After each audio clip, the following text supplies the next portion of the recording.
दोस्तों, आपके दिमाग में कभी न कभी ये सवाल जरूर आया होगा कि ईश्वर है या नहीं, और यदि है तो हमें दिखता क्यों नहीं है। तो चलिए जानते हैं इस कहानी के माध्यम से कि बुद्ध ने क्यों कहा कि ईश्वर नहीं है। दोस्तों, गौतम बुद्ध अपने जीवन काल में अपने प्रवचनों से मानव जीवन में क्रांति लाई थी, और हम भी जानते हैं कि गौतम बुद्ध की बातों में जीवन जीने के कला की चाबी छिपी हुई है। उनके जीवन में घटित घटनाओं से बहुत कुछ सीखने को मिलता है। ऐसे ही घटना के बारे में आज मैं आपको बताऊंगा।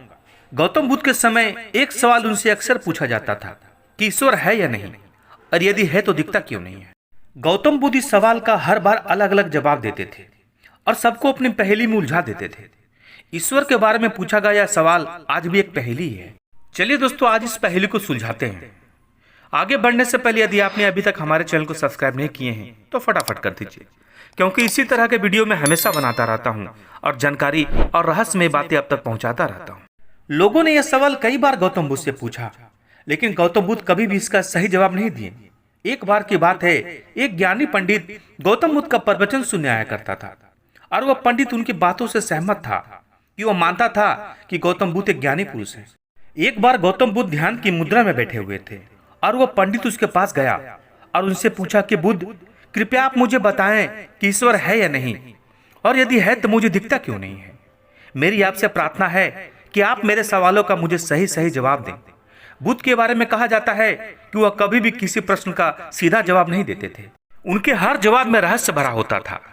पंडित जी ने कहा, मुझे ईश्वर के बारे में आपसे जानना है कि ईश्वर है या नहीं।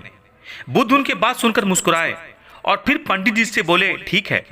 गौतम बुद्ध ने कहा, मैं तुम्हारे हर सवाल का जवाब दूंगा, लेकिन उससे पहले मेरे कुछ प्रश्नों का जवाब आपको देना होगा। पंडित जी ने कहा, ठीक है, मैं बिल्कुल आपके प्रश्नों का जवाब दूंगा। आप कृपया मुझसे प्रश्न पूछे। बुद्ध ने कहा कि तुम सूर्य को मानते हो। पंडित जी ने बुद्ध की तरफ देखा और कहा कि यह किस प्रकार का प्रश्न है? क्या मैं छोटा बच्चा हूं कि मुझे बच्चे वाले प्रश्न पूछ रहे हो? सूर्य तो साक्षात प्रकट होता है और वो पूरी दुनिया को रोशनी देता है।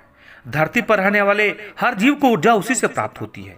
फिर गौतम बुद्ध ने उनसे कहा कि ईश्वर के होने के बारे में प्रश्न कहां से आया? क्योंकि जिस प्रकार सूर्य हमारे सामने है, उसके होने का कोई प्रश्न नहीं होता है, तब ईश्वर के लिए प्रश्न क्यों उठा?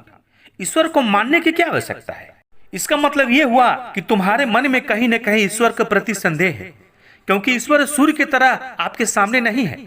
आप ईश्वर को बुद्धि से ढूंढने के लिए निकले हो, और बुद्धि केवल उन्हीं बातों को मानती है जो उसके सामने दिखाई देता है, और ईश्वर कभी भी आपको प्रत्यक्ष रूप में सामने दिखाई नहीं देगा, और अगर दिख जाए तो वो ईश्वर नहीं होगा।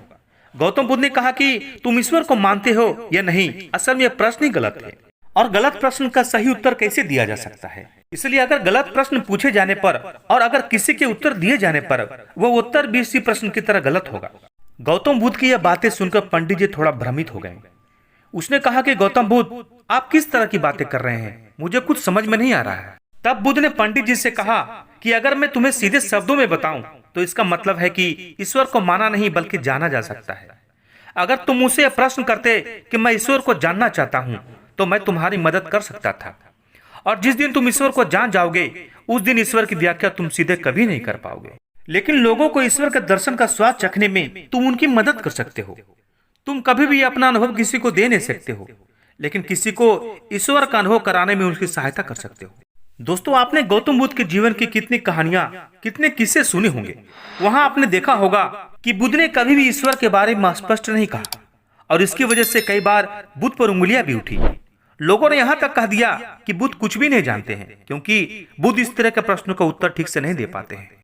गौतम बुद्ध इस तरह के प्रश्नों से हमेशा बचा करते थे, क्योंकि ईश्वर और आत्मा के संबंध में कोई उत्तर दिया ही नहीं जा सकता है, और अगर कभी देना भी पड़े तो उदाहरण के माध्यम से उसे समझाने का प्रयास करते थे, क्योंकि ईश्वर और आत्मा के संबंध में कोई उत्तर दिया ही नहीं जा सकता है, केवल उसका अनुभव किया जा सकता है।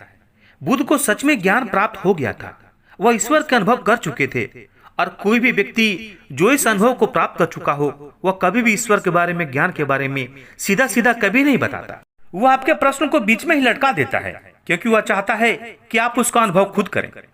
गौतम बुद्ध ने कभी भी ये गलती नहीं की जो आज के कुछ धर्म गुरु कर रहे हैं। वे लोग ईश्वर को बंटवारा कर रहे हैं कि शंकर भगवान मेरा है, राधा रानी कृष्ण भगवान तुम्हारा है, और हनुमान जी उसका है, और वे आपस में लड़ रहे हैं कि मेरा भगवान तुम्हारे भगवान से बड़ा है। कहने का मतलब यह है कि जितने भी ज्ञानी पुरुषों ने ईश्वर के बारे में बताया, उनके अनुयायियों ने उनके धर्म गुरुओं द्वारा ईश्वर के बारे में कही हुई बातों को मान लिया और अपना अलग अलग समुदाय बना लिया। फिर क्या हुआ आप देख ही रहे हैं। उन गुरुओं द्वारा दिए गए प्रमाण के आधार पर आज वो सभी समुदाय एक दूसरे के दुश्मन बन के घूम रहे हैं और हथियार के दम पर यह प्रमाणित करना चाहते हैं कि मेरा गुरु सही है। और कुछ लोग कहते हैं कि तुम अपने ईश्वर को छोड़ो और हमारे अल्लाह को मानो, क्योंकि हमारा ईश्वर ही सत्य है। अगर कोई ईश्वर की सीधी व्याख्या कर देगा तो अज्ञानियों की भीड़ उनकी बातों को मान लेगी और वो ईश्वर का दर्शन कभी नहीं कर पाएगा। वह भीड़ तो केवल अपनी कही गई बातों के आधार पर किताबें लिखेगी और हाथ में तलवार लेकर चल पड़ेगी कि हम अपने समुदाय को बढ़ाएंगे, अपने धर्म को बढ़ाएंगे, प्रचार प्रसार करेंगे। शायद बुद्ध इस बात को जानते थे, इसीलिए उन्होंने कई बार ईश्वर के वजूद को भी नकारा। इनकार इसलिए किया कि आपकी प्यास बढ़ सके और आप ईश्वर को जानने के लिए उतावले हो जाएं। अगर बुद्ध ईश्वर के बारे में सीधे सीधे कह देते तो भीड़ आसानी से बात मान जाती और उन पर विश्वास कर लेती। और ऐसे ही आज हमने धरती पर ना जाने कितने ही ईश्वर और भगवान को जन्म दे दिया है। ऐसा लगता है कि ईश्वर ने मनुष्य को नहीं बनाया, बल्कि मनुष्य ने ईश्वर को पैदा किया है। तो दोस्तों, गौतम बुद्ध की कहानी से हमें यह शिक्षा मिलती है कि भगवान को मानना नहीं बल्कि जानना चाहिए और उसका अनुभव लेना चाहिए।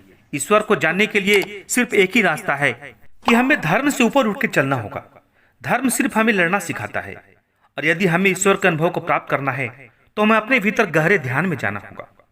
और जितना ही हम गहरे ध्यान में जाएंगे उतना ईश्वर के प्रति अनुभव प्राप्त करेंगे और आपका जीवन धन्य हो जाएगा। तो दोस्तों, मैं आशा करता हूं कि आपके सभी प्रश्नों के उत्तर मिल गए होंगे और यदि कोई प्रश्न बाकी है तो हमसे कमेंट करके पूछ सकते हैं, मैं उसका जवाब जरूर दूंगा।